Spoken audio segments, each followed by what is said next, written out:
Hello and welcome. Today we'll be discussing an important scientific topic. And to do this, I first want all of you to take a moment to pause this video and grab a piece of paper and a pencil. Welcome back. Now I want you to take that pencil and paper and draw two perfect circles like this. You have 5 seconds. Ready, set, go. Time's up. Now, if you're anything like me, your circles probably look less than perfect. Your circles probably look more like this. But that's strange. Even if they aren't perfect, we would expect them to look similar, because it's the same hand drawing them, the same sheet of paper with the same pencil, yet somehow they're different. Well, there's a reason for that, and that reason is chaos theory, or how tiny changes in simple systems can create massive, unpredictable results. In this video, I hope to show you how we discovered chaos theory, its applications, and why it's relevant for everyone to understand chaos theory for their daily lives. Let's get into it. To understand chaos theory, one first has to understand Plato and Aristotle's conception of the world grounded on the understanding that natural systems are ordered and determined by traceable patterns governed by some ultimate law. Thousands of years later, Newton and Einstein both agreed that natural systems are ordered and fully determined by their current state and the laws of physics. So this means we can predict variables precisely based on those laws. And this deterministic vision is how we're taught the world works. However, this vision is uprooted by chaos theory and a discovery by one Edward Lorenz. Lorenz was a meteorologist who ran computerized models of weather patterns. Like Newton, Einstein, Plato, and Aristotle, his models used a set of physical parameters through which he would send an initial condition and then track the result. One initial condition, one result, easy.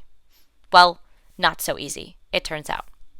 After running a test on one condition, he accidentally rounded the condition to the 1000th decimal place, a loss equivalent to a duck losing one feather.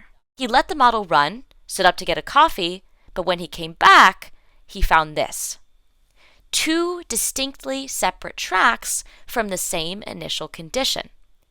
This conclusion was opposite to the thousands of years of scientific inquiry before it, which suggested that one condition would have one result. So, Lorenz demonstrated how nonlinear systems are unpredictable because of their sensitivity to initial conditions. Lorenz tracks this sensitivity through his Lorenz attractor, depicted here, where small changes in initial condition T can lead to drastically different long-term outcomes in a deterministic system. You'll probably be familiar with this concept as the butterfly effect, named both for the Lorenz attractor's resemblance to a butterfly, but also the potential for a butterfly to flap its wings and cause a tornado weeks later. Again, tiny inputs, enormous consequences. But this also demonstrates how chaos isn't just randomness, it's structured unpredictability. We saw this through our circle experiment. Your pen was determined, the paper you wrote on, your muscular capacity, all determining the circle you drew. However, the 2 circles you drew looked wildly different, and it's nearly impossible to exactly replicate them. This is chaos. Many mathematical concepts display chaos. Fractals are a great example. The Mandelbrot set, shown here, follows a simple pattern.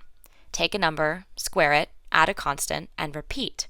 But notice how the outcome is ever-changing, where you could zoom in forever and never find an edge, making the set both determined yet unpredictable. Perhaps the most terrifying reality of chaos is that it isn't just an abstract mathematical concept. It influences us every day.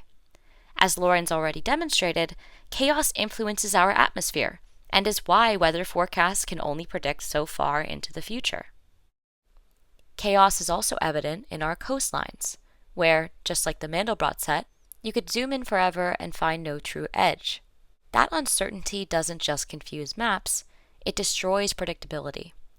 Rising sea levels don't rise against a straight line, and the chaotic boundary makes it more difficult to protect the lives there. Chaos influences us biologically.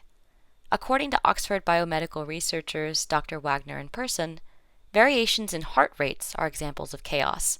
The largest variations, heart attacks, result from single shifts in autonomic nervous outflow. Chaos, then, can be the difference between life and death. Chaos influences us economically, too. Dr. Yang and his research cohort have used chaos theory to identify how financial crises, like the 2008 crisis, can be explained as a result of changes in economic initial conditions.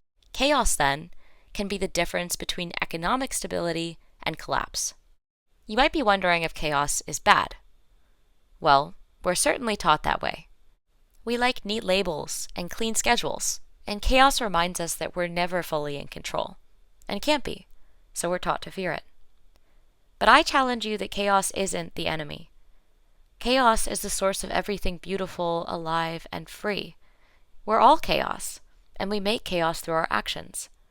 The real question is how chaos can be leveraged for good, which I think can be achieved through frameworks of thinking given to us by the liberal arts.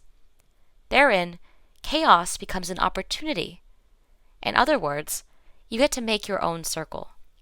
Each circle will be completely different, but there's something beautiful about the fact that you have the tools to make each one. So now that you know where chaos theory came from, how it affects you, and how to navigate it, I hope you'll make every circle a little chaotic. Thank you so much for watching. A full list of the citations are in the description below, and I hope you have a wonderful rest of your day.